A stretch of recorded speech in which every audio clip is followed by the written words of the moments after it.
első gyülekezeti napján. Áldja meg az Úr benneteket, hogy ma is az Urat választottátok. Nagy öröm és dicsőség hangzik az Úr házában.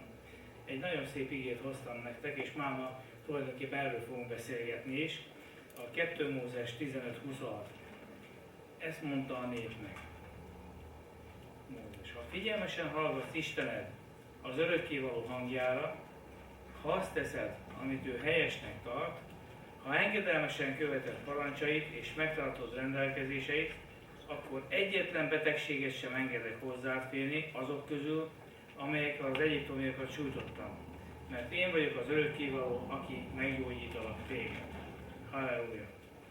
Dicsőség az Úrnak!